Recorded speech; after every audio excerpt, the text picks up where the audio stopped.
All right guys, नया premiere league week और नई प्रिडिक्शन वीडियो आपके सामने मैं हाजिर हूं। ये हमने एक ट्रेंड बनाया है कि हम हर गेम वीक से पहले अपनी प्रिडिक्शन वीडियो बनाते हैं और फिर हम आप पे छोड़ देते हैं कि आप कितने रिजल्ट सही प्रिडिक्ट कर सकते हैं, जैसे कि हमने ट्राई किया है। तो कुछ नहीं करना है आपको, कमेंट सेक्शन में जाकर आज के या फिर इस हफ्ते के जितने भी सारे गेम्स हैं उनको जाकर प्रिडिक्ट करना है, उनकी स्कोर लाइन प्रिडिक्ट करनी है और इस वीडियो में हम सारे गेम्स के बारे में थोड़ा थोड़ा डिस्कशन करेंगे। But before moving ahead, let me tell you one thing that this video is sponsored by 12th Man Gaming app and as you all know, जब भी गेम वीक आती है, चाहे वो क्रिकेट की हो चाहे वो फुटबॉल की हो, तो बहुत सारे ऑप्शंस आपके पास खुल जाते हैं 12th Man गेमिंग ऐप पर जाकर पार्टिसिपेट कर कर पैसा जीतने के। देखो भाई, सबसे इंपॉर्टेंट चीज जो आपको ध्यान में रखनी है किसी भी फैंटेसी ऐप को ज्वाइन करते हुए, वो ये है कि वहां पर आपके जीतने की प्रोबेबिलिटी कितनी ज्यादा है। और यहाँ पर 12th Man गेमिंग ऐप पर आपके जीतने की प्रोबेबिलिटी बहुत ज्यादा रहती है, because this app is new in the market. तो यहाँ पर पार्टिसिपेंट्स जो है वो कम है और जो अमाउंट है पार्टिसिपेट करने के बाद जीतने का, वो काफी ज्यादा कंपैरिजन में। तो कुछ नहीं करो, जो लिंक दिया हुआ डिस्क्रिप्शन में जाकर उसको क्लिक करो, वहां से ऐप डाउनलोड करो और उसके बाद अपने 12th Man gaming app wallet में मूवी क्विक के थ्रू मिनिमम बैलेंस जो आप 200 का ऐड करो, उस पर मेरा कूपन कोड 1MUFC यूज करो। बैलेंस ऐड करते टाइम 100 रुपीज का एडिशनल बैलेंस पाओ अपने वॉलेट में, 100 रुपए तक का जो कैशबैक है वो पाओ अपने बैंक अकाउंट में। तो without wasting any time, head over to the link given in description and download the app now. तो कल गेम वीक का पहला मैच है नॉटिंघम फॉरेस्ट वर्सेस लिवरपूल के बीच में। नॉटिंघम फॉरेस्ट अभी टेबल के बॉटम पे बैठी हुई है और वहां लिवरपूल भाई सिटी को हराने के बाद, या फिर मैं ये कहूं अपने जो यूसीएल वाला फिक्चर था रेंजर्स के अगेंस्ट, जीतने के बाद वो रुक नहीं रहे हैं। उन्होंने लास्ट गेम वीक भी वेस्ट हैम को हरा दिया। हाँ ठीक है, काफी शेकी परफॉर्मेंस थी लिवरपूल की, but I think at this point of time 3 points is all that matters to them. And Nottingham Forest के लिए लिवरपूल के अगेंस्ट गेम ऑल दो उनके होम पर है, बट जीतना बहुत ही ज्यादा मुश्किल होने वाला है। ब्राइटन के अगेंस्ट ड्रॉ निकालना और लिवरपूल को रोकना बहुत डिफिकल्ट रहने वाला है। एंड इसीलिए I am going with a victory for Liverpool. वो विक्ट्री बेसिकली 1-0 भी हो सकती है, वो 4-0 5-0 भी हो सकती है, बट इसको थोड़ा रियलिस्टिक रखते हैं and let's go with a 2-1 या फिर 2-0 3-0 victory for Liverpool. I would say a 3-0 victory for Liverpool. अगले गेम की ओर चलते हैं और जो कि है एवर्टन वर्सेस क्रिस्टल पैलेस। भाई पैलेस ने पिछला गेम अपना वूल्स के अगेंस्ट जीत लिया है और वहीं एवर्टन भी खुद को संभालने की कोशिश कर रही है। और धीरे धीरे आप लैम्पार्ड का जो सीजन शुरू हुआ था उसको अगर कंपेयर करोगे और अभी की सिचुएशन देखोगे तो इंप्रूवमेंट डेफिनेटली है। और अगर मैं यहाँ पर बात करूं कि भाई अगर इन दोनों टीम में पलड़ा किसका भारी है, आई think it's a very balanced equation for both of the team. और कहीं ना कहीं इसीलिए इस गेम का जो रिजल्ट होने वाला है वो भी कहीं ना कहीं ड्रॉ ही होगा, या फिर एक आप कह सकते हो अगर रिजल्ट डिसाइड होता है किसी एक के फेवर में तो वो एक मोमेंट ऑफ मैजिक की वजह से होगा। आई डोंट थिंक के either of them are going to dominate each other. और यहाँ पर मैं अगर स्कोर लाइन प्रिडिक्ट करूंगा, I think it would be 1-1 और 2-2। I am predicting a draw and Everton के पास आई थिंक वो आर्सेनल नहीं है, आर्सेनल मतलब गोला बारूद नहीं है जो क्रिस्टल पैलेस को तंग कर पाए। And same can be said about Crystal Palace as well. और इस गेम वीक का तीसरा गेम है भाई मैनचेस्टर सिटी वर्सेस ब्राइटन। और देखो, ब्राइटन लास्ट ईयर था जब पॉटर के अंडर खेलती थी तो सिटी को उन्होंने खासा परेशान किया है, लेकिन अभी डिजर्बी के अंडर जो जो ब्राइटन ब्रांड ऑफ फुटबॉल खेलना चाह रही है, जो एक्सप्रेसिव एक्सपेंसिव फुटबॉल खेलना चाह रही है, I think that would make things easy for Man city. क्योंकि वो एक इंटेंसिटी लेवल जो ब्राइटन पॉटर के अंडर मेंटेन करके रखती थी, जो बाई लाइन पर वो जो अपनी एंट्री सी वो फ्लड इन करते रहते थे, कहीं ना कहीं वो मेंटेन कर पाना डिजर्बी के अंडर मुश्किल होगा। एंड अभी क्योंकि नया मैनेजर आया है तो सिस्टम में अडेप्ट नहीं हुए हैं प्लेयर्स, और ये फिक्चर काफी जल्दी आ गया ब्राइटन के लिए। और मैन सिटी भी लगातार जिस तरीके से बम्बार्ड कर रही है और लिवरपूल से गेम हारने के बाद, आई थिंक जब भी मैन सिटी कोई गेम हार कर आती है तो जब जब वो किसी दूसरे ओपोनेंट को फेस करते हैं नेक्स्ट गेम वीक में, तो उसकी बत्तियां गुल करके ही दम लेते हैं। एंड आर्सेनल बच गई बिकॉज आर्सेनल का पिछला जो गेम वीक था वो नहीं हुआ मैन सिटी के साथ। एंड यहाँ अब जो मोमेंट की हीट है वो फेस जो करेगी वो होगी Brighton. And I think it's going to be an easy win for Man City. I am predicting a 4-0 victory for Man City. हाँ, it could end up in a 5-0 or a 1-0 victory as well, या फिर हो सकता है Brighton hold of कर ले। लेकिन क्योंकि ये प्रेडिक्शन वीडियो था, आई am going with a 4-0 prediction in favor of Man City, and I think that Haaland will at least manage to score a brace. Will at least score a brace. और भाई बात आती है फिर इस game week के सबसे बड़े गेम की, चेल्सी वर्सेस यूनाइटेड की। एंड देखो यार, यूनाइटेड ने ऑलरेडी कल पब्लिक स्टेटमेंट दे दिया है, ऑफिशियल स्टेटमेंट आ गया कि Ronaldo will not be included in the match day squad. उनकी दो जो हफ्ते की सैलरी है वो भी डिडक्ट कर दी गई है। प्लस चेल्सी अपना पिछला गेम ड्रॉ खेल कर आई है। United on the other hand have outplayed Spurs eight their own back, मतलब हमारे होम टर्फ पर, और अब उन्हें अवे ट्रेवल करके जाना है। सारे लोग ये कह रहे हैं कि भाई यूनाइटेड ने बड़ी बड़ी टीमों को हराया है, बट यूनाइटेड ने जितनी भी बड़ी टीमों को हराया है वो सारी उन्होंने अपने होम पर फेस किया। This is the second big test for United, इस साल एक बड़े राइवल के अगेंस्ट, क्योंकि जो पिछला वाला बड़ा टेस्ट था वो था आपका एतिहाद पे, जहां पर आप बेम्बूजल्ड कर दिए गए मैन सिटी के हाथों। एंड कहीं ना कहीं चेल्सी स्टेबल दिखी है, ऑल्दो उन्होंने पिछले गेम में पॉइंट्स ड्रॉप किए हैं, बट जिस तरह से उन्होंने खेला है अंडर पॉटर, एक कैरेक्टर दिख रहा है, एक ब्रांड ऑफ फुटबॉल जो कि टूकल के अंडर मिसिंग थी, वो कहीं ना कहीं आपको दिख रही है। यूनाइटेड का रिकॉर्ड भी अगेंस्ट ग्राहम पॉटर कुछ इतना खास नहीं रहा है, क्योंकि लास्ट दो बारी जब हमने उनको फेस किया है ना, हमें दोनों बार डिफीट ही मिली है। चाहे वो 4-0 वाली डिफीट हो अगेंस्ट ब्राइटन पिछले सीजन में, या फिर इस साल की जो पहला गेम था हमारा ओपनिंग डे, वो हमारा 2-1 वाली जो डिफीट थी, चाहे वो हो। तो उस पर्सपेक्टिव में साइकोलॉजिकल जो प्रेशर है वो यूनाइटेड के ऊपर है, प्लस अवे टर्फ का प्रेशर है वो भी है, प्लस जो नंबर ऑफ फैंस अलाउंस रहती है चेल्सी पर राइवल क्लब्स की, वो 10K से घटाकर 2.5K कर दिया बिकॉज ऑफ सिक्योरिटी रीजंस। तो वो एक मेजर फैक्टर है जो कि इन्फ्लुएंस कर सकता है यूनाइटेड को इस पॉइंट ऑफ टाइम पर। एंड कहीं ना कहीं प्रेशर डिलीवर करने का इसलिए भी होगा क्योंकि यूनाइटेड ने अभी जो भी रोनाल्डो वाला सीन हुआ है उसके बाद टेनहैग के ऊपर और ज्यादा प्रेशर डाल दिया है कि अगर डिलीवर नहीं करोगे तो जो बेसिकली इम्पेशेंट फैन बेस है, जो कि, या फिर ये कह सकते हो जो कि इम्पल्सिव फैन बेस है, वो आपके सर के पीछे पड़ेगा। एंड ऑब्वियसली मीडिया को बहाना चाहिए अभी चढ़ने का। बट हाँ, if I have to predict the result of this game, I think it's going to end up in a draw, because हर साल वही तो हुआ है। पिछले 3-4 गेम्स में हमने हर बार ड्रॉ ही खेला है। We are unable to get all 3 points, and same can be said about them as well, कि लास्ट ईयर जब उन्होंने अच्छा खेला भी था, बट हमने उनको against run of play Sancho का गोल स्कोर करके रोक लिया था, होल्ड कर लिया था ड्रॉ पे। आई think it will again and up in a draw. और ये तो हो गए आपके सैटरडे के फिक्चर्स। अब बात कर लेते हैं जरा संडे के फिक्चर्स की।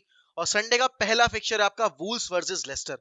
लेस्टर ने अपना पिछला गेम जीता है भाई लीड्स के अगेंस्ट, वहीं वूल्स अपना पिछला गेम हार करा रही है क्रिस्टल पैलेस के अगेंस्ट। लेस्टर जिस तरह की अभी पोजीशन में है, आई थिंक उनके लिए हर गेम जीतना बहुत जरूरी है, क्योंकि उनको जल्द से जल्द उस रिलेगेशन जोन से बाहर निकलना है। और यहाँ पर प्रेशर जो है वो पाइल अप होता जा रहा है आपके ब्रेंडन रॉजर्स के ऊपर कि उनको अपनी जॉब बचानी है। प्लस वूल्स ने भी ये क्लियर कर दिया कि जो अभी उनके इंटरम मैनेजर है वही उनके इस सीजन के मैनेजर रहेंगे थ्रू आउट द कैंपेन, और वो कोई भी नया परमानेंट मैनेजर लेकर नहीं आने वाले हैं। तो ऑब्वियस सी बात है भाई, इस पॉइंट ऑफ टाइम पे जो दोनों टीमें हैं वो एक तरीके से एक ऐसे स्टेज में है जहां पर परफॉर्मेंसेस डिलीवर करना और इस जो डेंजर स्टेज में बैठी हुई दोनों टीमें रेलीगेशन थ्रेट के, उससे बाहर निकलना दोनों क्लब्स के लिए बहुत जरूरी है। But at the same time wool score करती नहीं है, लेकिन वो स्कोर करने भी नहीं देते थे easily. On the other hand जो अभी लेस्टर ने खेला है लीड्स के अगेंस्ट गेम, लीड्स बहुत ज्यादा एक्सपोज हो रही थी, एंड इसीलिए Leicester were able to score goals, but Wolves वो चीज नहीं देगी। And on the other hand Leicester काफी वल्नरेबल भी है in terms of conceding from the set pieces, क्योंकि ज्यादातर गोल उनके जो है वो सेट पीस के थ्रू ही आए हैं, ओपन प्ले से आए हैं। तो कहीं ना कहीं बैलेंस्ड गेम है काफी ज्यादा, और इसीलिए I am going with a 1-1 draw in this fixture. But पता नहीं है क्या होने वाला है, क्योंकि देखो यार, ये जो रेलीगेशन जोन वाली टीम्स होती है ना, जो आपस में टकराती हैं, तो result could go either way. हो सकता है जो अभी तक वूल्स ने नहीं किया वो कर दे, they might run rampage against Leicester, and on the other hand Leicester can also do the same to to Wolves. But देखते हैं क्या होता है। उसके बाद चलते हैं अपने अगले फिक्चर की तरफ, जो कि है लीड्स वर्सेस फुलहम। भाई लीड्स देखो, पिछले साल ले देकर बचा पाई थी अपना प्रीमियर लीग का स्टेटस, और इस साल जिस तरह की शुरुआत की थी और उसके बाद जिस तरह की परफॉर्मेंस उन्होंने दी है, आई थिंक कहीं ना कहीं वो वापस से उसी जोन में गिरते जा रहे हैं जहां पर उनके पास काले बादल वापस से मंडरा रहे हैं, रेलीगेशन थ्रेट वापस से मंडरा रहा है। और Fulham on the other hand, वो हर साल जो रिपीटेटिव अपना वो करते थे ना सर्कस, के एक साल आ रहे हैं, उसी साल फिर जब प्रमोट होके आए हैं अगली साल वापस से चैंपियनशिप में जा रहे हैं। आई थिंक फुलहम अब वो चीज ब्रेक करना चाहती है, और इस पॉइंट ऑफ टाइम पर फुलहम दूर दूर तक रेलीगेशन के आसपास भी नहीं दिख रही है हमें। दे हैव स्टेबलाइज्ड देमसेल्फ, और एक तरीके से जो मोमेंटम बिल्ड किया है, और इस गेम में आते हुए भी जो मोमेंटम उनके पास है वो उनको फेवर कर रहा है। एंड इसीलिए कल के गेम में भी अगर मैं मतलब संडे वाले गेम की बात करूं तो उसमें फुलम का पलड़ा भारी है, और इसीलिए मैं चाहता हूं भाई फुलम जो है वो रिजल्ट निकाले, जिससे कि लीड्स के ऊपर फिर रिजल्ट डिलीवर करने का प्रेशर है। एंड आई थिंक यार देखो, ये जो सर्कस चलता है ना हर साल, ये रुकना भी चाहिए, क्योंकि फुलम ना कंपटीशन का फन किल कर रही है। आप एक सीजन भी सरवाइव नहीं करते हो, तो in that case I am going with a 1-0 victory for Fulham against Leeds. और उसके बाद चलते हैं भाई अपने अगले फिक्चर पे, जो कि Aston Villa versus Brentford. Steve Gerrard he slipped on his किंगास, he gave the ball to Demba. तो भाई इस बार बॉल तो नहीं दी है, लेकिन भाई इस बार अपनी जॉब दे बैठे वो अपने ओनर्स को, क्योंकि भाई सैक कर दिए गए हैं स्टीवी जी। एंड सोचो, इतना इन्वेस्टमेंट करने के बाद एस्टन विला का बोर्ड ये डिसीजन ले चुका है कि नहीं, जेरार्ड के बस की नहीं है इस क्लब को मैनेज करना। And I am very excited to see Steven Gerrard back in the Monday night football dug out, और वहां पर बैठकर फिर स्टीव जेरार्ड जब डिस्कस करेंगे लिवरपूल यूनाइटेड और अपने फॉर्मर क्लब एस्टन विला के बारे में, तो उनके मुझे टिप्पणी और जो तीखे स्टेटमेंट्स होते हैं वो सुनने हैं। And Brentford on the other hand, भाई ब्रेंटफोर्ड अपने आप को दिन पे दिन इंप्रूव कर रही है, चाहे वो आपका ब्राइटन के अगेंस्ट वाली विक्ट्री हो, उसके बाद जो पिछले हफ्ते उन्होंने जिस तरीके से ग्रैम पॉटर की हाई फ्लाइंग चेल्सी को रोका है, वो काबिले तारीफ था। एंड आई थिंक इस फिक्चर में भी जाते हुए Brighton Brentford are the front favourites, and I think Brentford will be winning this game, not very easily, but I think it will be a victory for Brentford, and I am going with a 2-1 victory for Brentford, although they are playing on an away turf. So I don't care if they are playing away or if they are playing on their home turf. I think Brentford have got enough talent and they have got enough momentum in their favor to defeat Aston Villa. और उसके बाद match है भाई Southampton versus Arsenal का, और यहाँ पर भाई Arsenal top of the table बैठी हुई है। पिछले गेम वीक में वो सिटी के अगेंस्ट नहीं खेले थे, क्योंकि उनका जो यूरोपा लीग का गेम था पीएसवी के अगेंस्ट, वो खेला जाना था, और भाई वहां पर वो डिसेंट परफॉर्मेंस देकर पूरे पॉइंट्स लेकर आ चुके हैं। मोमेंटम उनके पास है, फॉर्म उनके पास है, प्लेयर्स इन फॉर्म में उनके top of the league table बैठे हुए हैं, तो ऑब्वियस सी बात है एक्सपेक्टेशंस जो है आर्सेनल से वो बहुत ज्यादा है। और साउथहैम्पटन जिस तरीके से स्ट्रगल कर रही है उसको देखते हुए they are also one of the team जो कि इस साल नीचे जा सकती है चैंपियनशिप में। बट हर साल साउथहैम्पटन का एक ऐसा फेज आता है जहां पर रैल्फ हासनहुटल की टीम स्ट्रगल करती है, पिछले 2-3 साल से यही कहानी चली आ रही है। But eventually they turn the tied in their favour, and कहीं ना कहीं साउथहैम्पटन को लाइट नहीं ले सकती आर्सेनल, क्योंकि यहाँ पर अगर वो साउथहैम्पटन जैसी टीम से हार गए, तो जितना भी अभी तक मोमेंटम बिल्ड हुआ है, जो हाइप बिल्ड हुई है टाइटल चार्ज की, टाइटल चैलेंज की, वो धीरे धीरे डाई डाउन हो जाएगी। और आप, क्योंकि आपको चेल्सी से भी खेलना है अभी बहुत ही जल्द, तो आप ये रिस्क नहीं ले सकते यहाँ पर पॉइंट्स ड्रॉप करने का। एंड इसीलिए even though it's an away game for Arsenal, I think Arsenal के पास जो मोमेंटम अभी चला आ रहा है ना, साउथहैम्पटन जितनी अंडर प्रेशर है, it will be an easy win for Arsenal. I think it's going to be a 3-1 और 3-0 विक्ट्री फॉर आर्सेनल। और उसके बाद संडे रात का आखिरी गेम है Tottenham Hotspurs versus Newcastle United. भाई न्यूकासल इस सीजन वो यूरोपा चेज नहीं कर रहे हैं, I will be very honest, वो यूरोपा चेज नहीं कर रहे, वो कॉन्फ्रेंस लीग चेज नहीं कर रहे।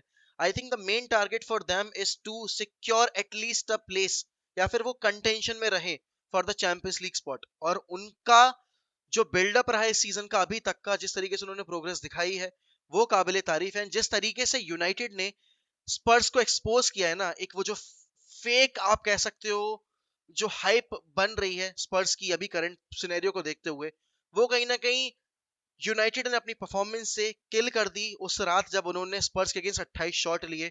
United became the first team in a league to do so against a Conte side. और कहीं ना कहीं पूरी स्पर्स की टीम वल्नरेबल थी एक्सेप्ट फॉर लॉरिस, और लॉरिस की वजह से ही वो स्कोर लाइन जो 2-0 थी वो सिर्फ 2-0 थी, और वो 4-0 5-0 नहीं दिखी हमें। On the other hand Newcastle भाई रुक नहीं रही है, they are continuously improving their gameplay, they are continuously improving their position and their chance of playing in a European competition for the next season. और ये एक प्रेशर वाला game होने वाला है स्पर्स के लिए, because they need to make a statement come back, and I think Newcastle उस चीज को इजीली देने के लिए तैयार नहीं होगी, and it's going to be a very very tough game for Spurs. I know it's, वो तो न्यूकासल के लिए टफ गेम है ही, बट आई थिंक न्यूकासल के पास अभी जिस लेवल का एक तरीके से वाइब है, कॉन्फिडेंस है, वो स्पर्स के लिए प्रॉब्लम क्रिएट कर सकते हैं। इसीलिए I am going with a odd result here, and I am going with a 2-2 draw for both the teams. इस गेम वीक का आखिरी फिक्चर जो कि ट्यूसडे रात इंडियन टाइम के हिसाब से खेला जाएगा, वेस्ट हैम वर्सेस बॉर्नमथ। भाई वेस्ट हैम लिवरपूल के अगेंस्ट डिसेंट परफॉर्मेंस देकर भी हार गई, क्योंकि उन्होंने पेनल्टी मिस कर दी। On the other hand Bournemouth भाई लगातार अपने आप को इंप्रूव कर रही है, बॉर्नमथ अपने आप को लगातार जो रेलीगेशन जोन है उससे बाहर रखे हुई है, और कहीं ना कहीं बॉर्नमouth का जो हम हर वीडियो में एक ही चीज बोलते हैं, जो अर्ली सेटबैक हुआ था अगेंस्ट लिवरपूल, उसके बाद उनको रियलिटी चेक मिला। उन्होंने सेल्फ रियलाइज किया कि इस तरह की फुटबॉल के साथ वो सर्वाइव नहीं कर पाएंगे प्रीमियर लीग में। एंड जो काम उनके साथ 2 साल पहले हुआ था, वो कहीं ना कहीं दोबारा से हो सकता है। और इसीलिए अब उनका जो टीम का सेटअप है वो चेंज हो चुका है, जो अप्रोच है गेम को लेकर वो चेंज हो चुका है। एंड ये गेम ना दोनों टीम्स के लिए बहुत क्रूशियल है, जीतना या फिर मैं ये कहूँ ड्रॉ भी निकालना। बिकॉज नीचे अगर आप पॉइंट्स ड्रॉप करोगे, कोई भी टीम अगर 3 पॉइंट ड्रॉप करती है, तो पीछे बैठी टीमें आपके ऊपर प्रेशर बिल्डअप डेफिनेटली करेंगे। एंड आई थिंक डेविड मॉइस की जॉब के हिसाब से ये गेम जीतना उनके लिए बहुत ज्यादा क्रूशियल है, क्योंकि वो एक गेम जीते हैं, फिर 2 गेम लगातार पॉइंट्स ड्रॉप किए, उन्होंने 3 गेम लगातार पॉइंट्स ड्रॉप किए, तो वो सिलसिला चलेगा। तो अगर स्टीवन जेरार्ड सैक हो सकते हैं, तो I think next number could be of David Moyes, क्योंकि वो स्कमाका जैसे प्लेयर्स वगैरह लेकर आए हैं, तो उसके बाद भाई बोर्ड एक्सपेक्ट करेगा कि आप डिलीवर करें। तो भाई ये तो थे मेरे प्रिडिक्शंस इस गेम वीक 13 को लेकर, लेकिन आपके क्या प्रिडिक्शन है इस गेम वीक 13 को लेकर, वो बताना मत भूलिए कमेंट सेक्शन में। और अगर अभी तक आपने किसी भी रीजन की वजह से 1MUFC को सब्सक्राइब नहीं किया है, तो भाई देरी किस बात की है, फ्री का बेल बटन है, उसको जाकर दबा दो भाई, bell icon button, and red जो बटन दिया हुआ है सब्सक्राइब का उसको दबा दो। And help us in reaching 36K as soon as possible.